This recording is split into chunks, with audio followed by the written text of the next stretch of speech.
everybody. My name is Megan Rosen, and I am your instructor for Art History 2. Yay! Okay, so I just wanted to give you some information about the class, show you how the class is structured, go over some items on the syllabus, and just give you some general introductory information about me as well. So let's do that. Okay, so first let's look at how the class is set up. So when you log into Canvas, and because this is an online class, everything will take place via Canvas. So this is your kind of landing page for the class. You'll notice that I have the home page set to the modules page. That is by design. That's the way I want you to navigate the class, because if you try to navigate it via the assignments tab, you're going to miss information. So don't do that. So our first area is introductions. You'll do your basic kind of introduction here. You have a video to watch in the Looking at Art tab, and then you have your proctored event here, which basically you're just going to look at this image, write a visual analysis of it, and then submit it with a selfie in which I can see your face and you holding your ID, so I can see your that you're you, basically. So it can be your driver's license or your student ID, whatever, something that says that you are you. Okay, so that's the first thing. And then everything is organized by topic, by unit, okay, in the modules. So the way that they're set up is pretty uniform throughout. Some of them are a little bigger than others, but the first one is the Renaissance and Baroque, okay? So in these modules, you'll notice these little page icons. Those are important to click on because that is where all your information lives. So the main source of information in this class, because we don't have a textbook, are the lectures.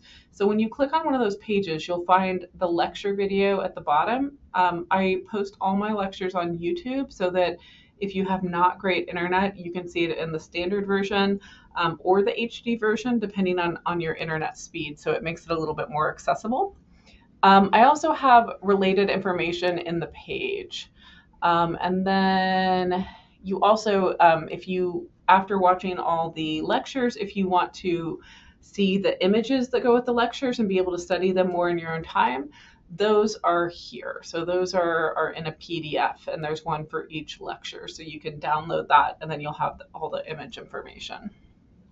Okay, so that's how the lectures work. You do want to watch them in order.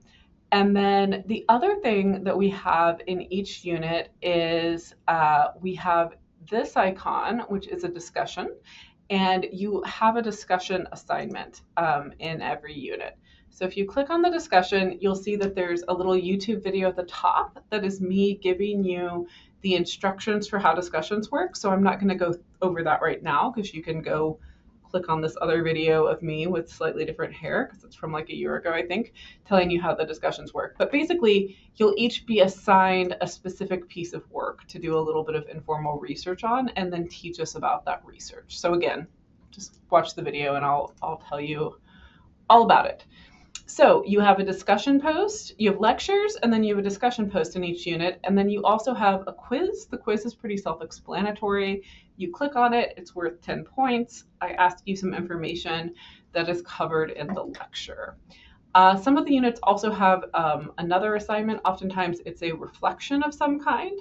So that is for after you've done all the other things, after you've watched all the videos and everything. So we have that for each unit. Some of them also have bonus material. Usually it's because a student in the past has asked me something and I've found a resource for them. So I had a student a few semesters ago ask me about Clara Peters, who's someone we learn about in this unit.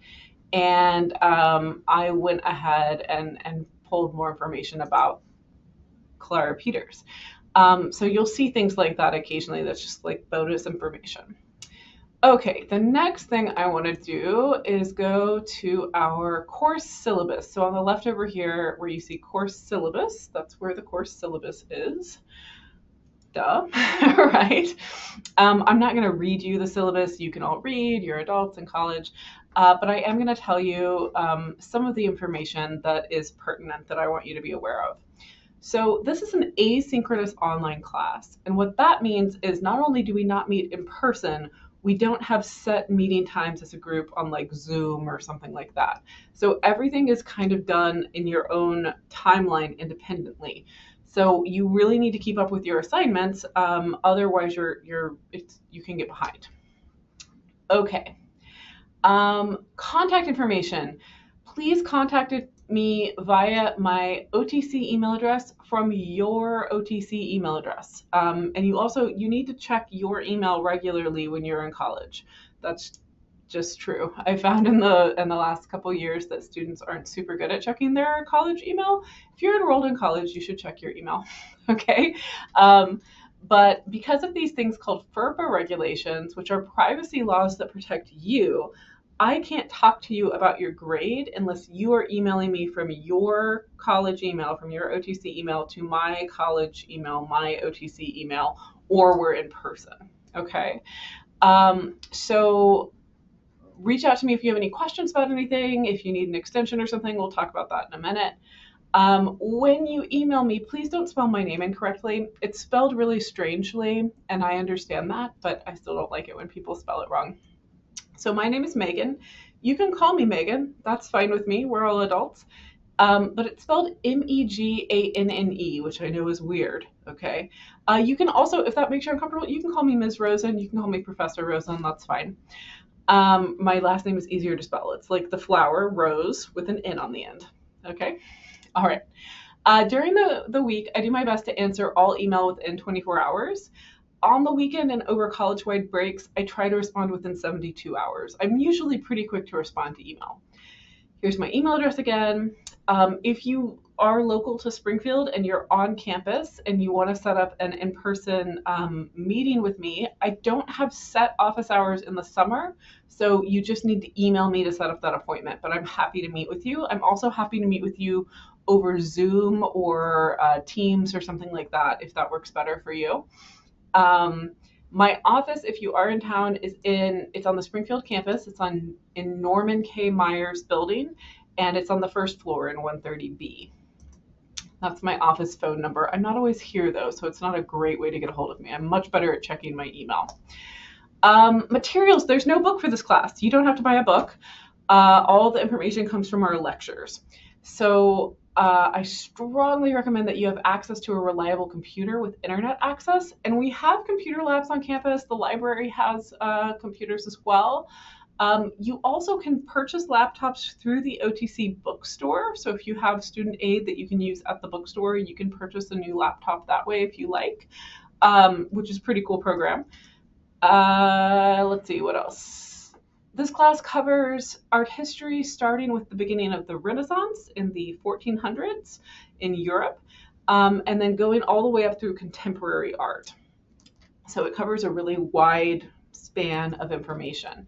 You do not have to have taken Art History 1 before you take this class. You can take them in either order. You can read all this, the objectives and outcomes and all that stuff. Grading is something that people usually want to know about, right? So here's what your grade is based on. We have some reflective writing assignments.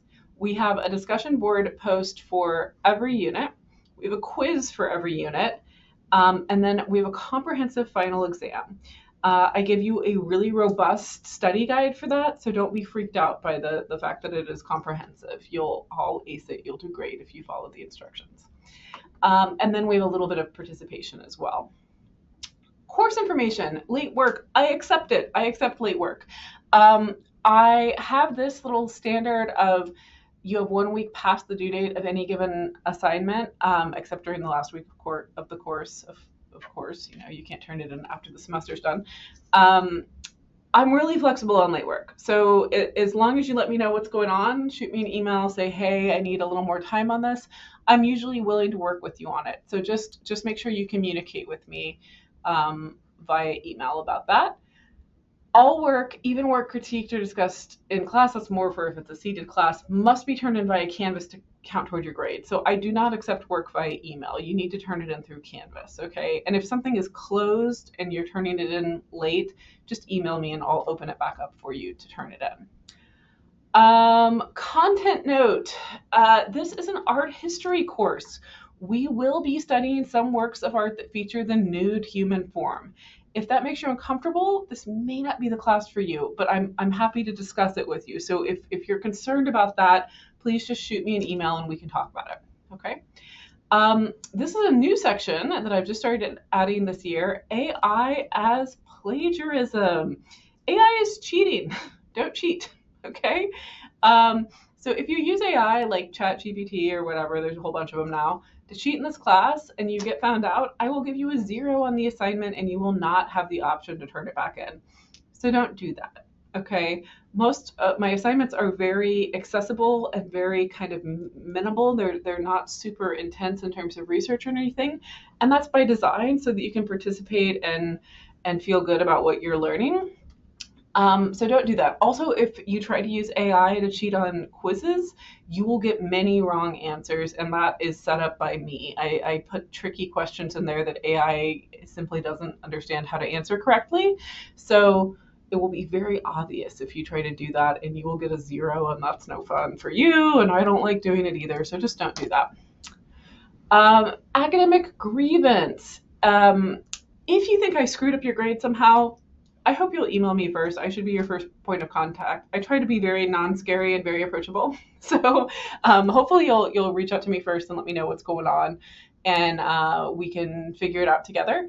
If that doesn't work, or if I don't answer your concerns in a way that makes you feel confident about it, I put my boss and my boss's boss right here in the syllabus. So this is my department chair, my supervisor, Kat Alley.